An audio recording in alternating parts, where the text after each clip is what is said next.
Давайте по видео, что ли, пройдемся, посмотрим, что здесь. So scrimshaw is this really beautiful method of art that's done either on baleen or ivory, and traditionally it was used to tell stories. Each etching is telling a story of some event. Caribou hunting was taking place. This is what was going on. War began around this time, and so it sort of gives you a timeline of history through etching. An elder or the person who carved it would literally be able to read the scrimshaw story. They're like reading a book, in a way. A lot of the storytelling traditions would be things that after the storytelling was done, we'd just rely on the next person telling it. And so scrimshaw is a very important way for Alaskan Native people to record their history.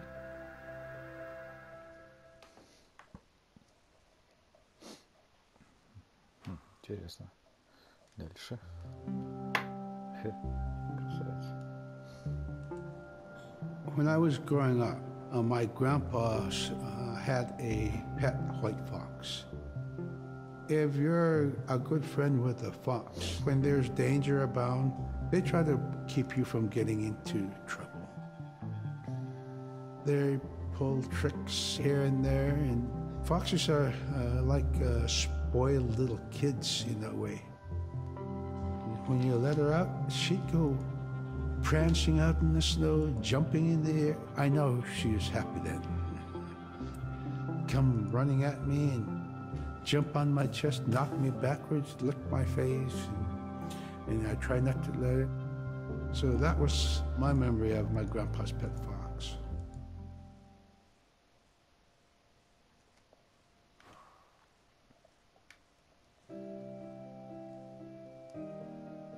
Caribou it provided for us in many ways. Our clothing in those days was made of all caribou skin. I grew up wearing caribou pants, mittens, caribou skin mattress, blankets. Some people had boots that were made with wolf leggings, sealskin sole bottoms. Baleen was shaved to make insoles. They kept us quite dry and warm as well. But the caribou skin clothing was the best. We would get as many yearlings as we could for our outer clothing.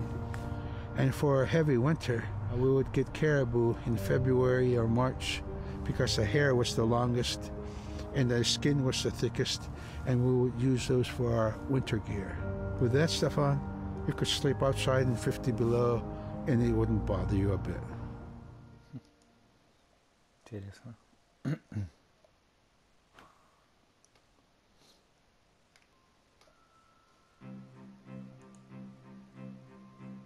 Silla is the weather. It also means the atmosphere. Here's the nuna, or the land. And it's anything from the land into the moon, the sun, the stars. That's Silla. It's a very spiritual, and we have a relationship with Silla. Silla has a soul in the same way we do as people, in the same way animals do. I think spirit helpers in and of themselves are really about how we're connected with things. And so it may be that there's a spirit helper that shows themselves as a bird to show you the way home, or it may be a spirit helper that actually decides to show themselves with the face and body of a man instead of their animal form.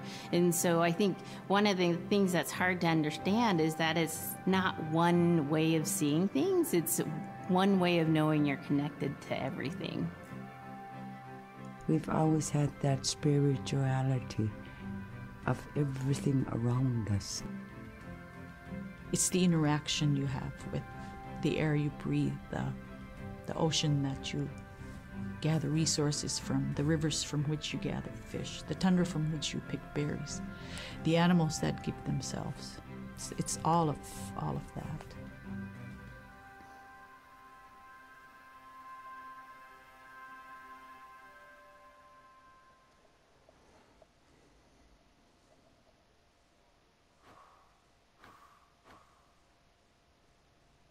Тропа с ловушками.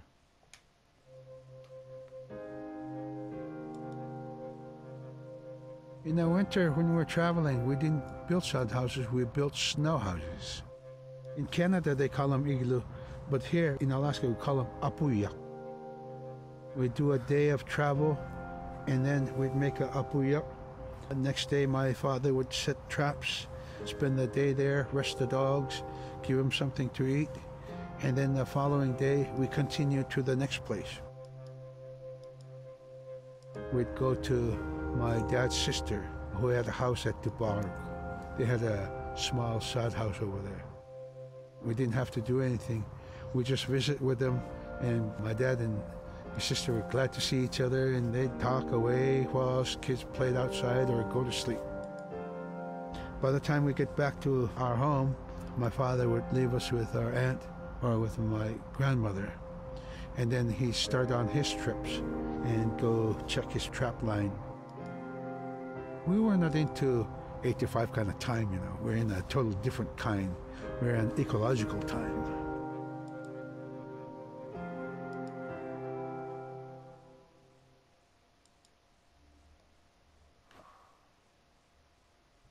Биение сердца общины.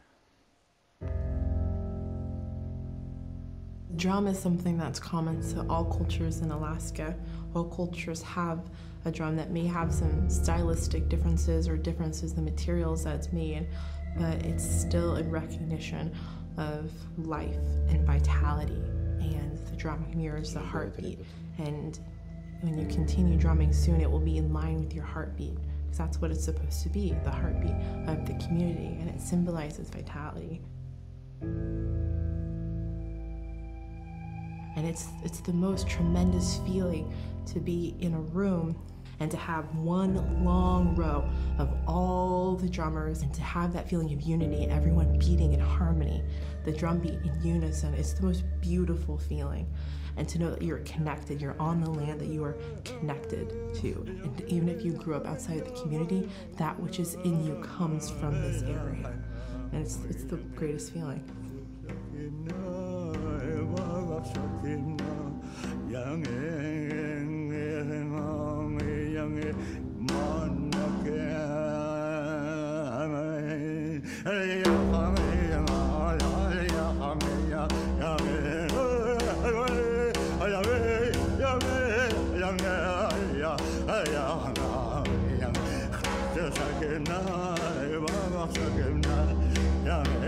В той тональности играет. И аккорд летел. Man, I went at it and look what happens.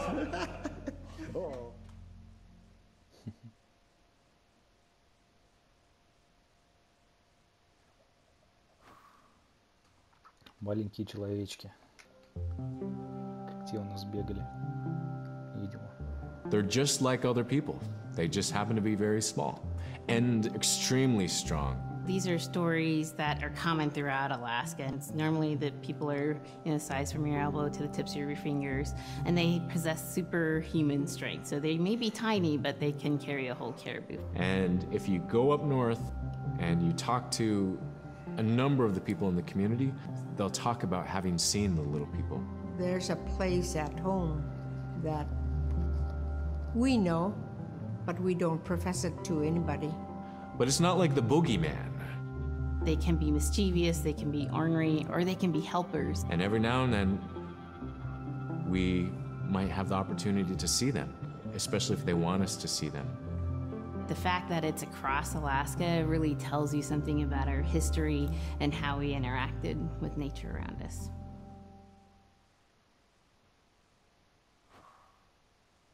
Бола или бала. Это метательные штучки. The bola is what we call kilometang.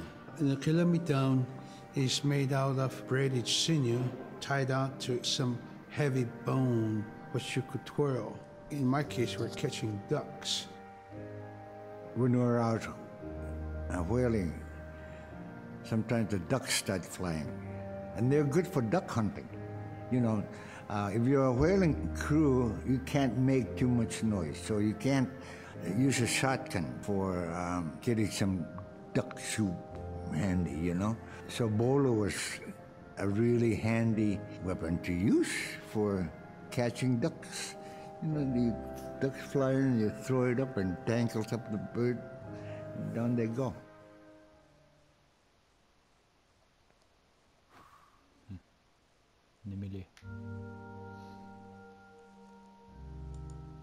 The scaredest I've ever been, I was 12 years old. We floated out on a piece of ice while we were duck hunting. It was a bluebird day, just clear blue skies. And there was 3 of us, myself, my brother, and my dad. Next thing you know, we see this dark, dark shadow on the ice. We look and it goes behind us. So we all jumped up, startled, and my dad, he started running. We got back to the ridge there. The ice had fractured, cracked, and broke off, and we were floating away. We were drifting. It was close enough to where my dad would have made it. He stopped and he thought about throwing us across, and if one of us was on the other side, we would be split up. So he stopped, and he just so happened to have a cell phone on him. 911 didn't pick up. That's the worst feeling in the world right there. 911 did not pick up. So he left a message because they record their calls. Once he had relayed that information, his cell phone died. That was the scariest moment I've ever had in my life. We were floating away and I thought we were left for dead. He kept calm during this situation.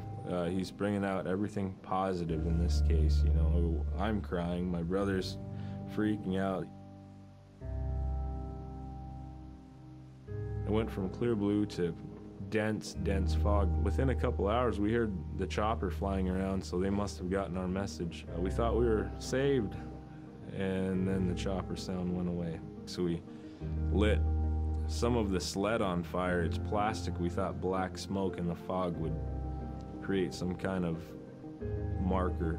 Chopper pilot had mentioned when we got rescued, you could see a glow in the fog, and he slowed down there, and sure enough, as soon as he slowed down, we got within visual. That was definitely the scariest moment of my life, was floating away and not knowing what the outcome was going to be. Действительно.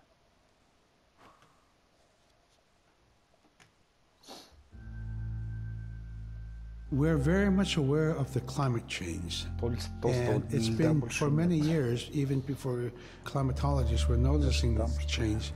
In it, we're already saying, "Sila alangokto." Our climate is changing. If the heat is going the way it is right now, for us it's going to be pretty bad. Different birds are coming, and they're coming earlier, and sometimes rain is more than what we want, because when there's more rain, we know it's going to melt the permafrost. In my time as a young whaler, when I was 9 years old, we're hunting from ice that was about 25 feet thick. And there was giant icebergs already floating, coming by. That was the first signs of a changing climate. Ice that never broke before was now moving. Now, here it is 50 years later, we're hunting whale from ice that's 18 inches thick. There's no more thick ice. It's creating a malfunction in our whaling season, is what it is. Actually, more than that, all seasons in general. I think we are more scientists than more people will realize. We have more knowledge of those things than people will ever know.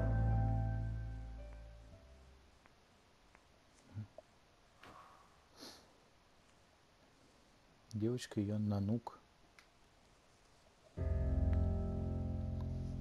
My brother was out seal hunting.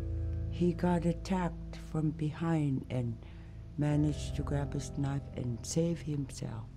When he came to realize, oh no, it's a mother. We've always known traditionally that we avoid killing a mother. It's always been sacred to us to protect them.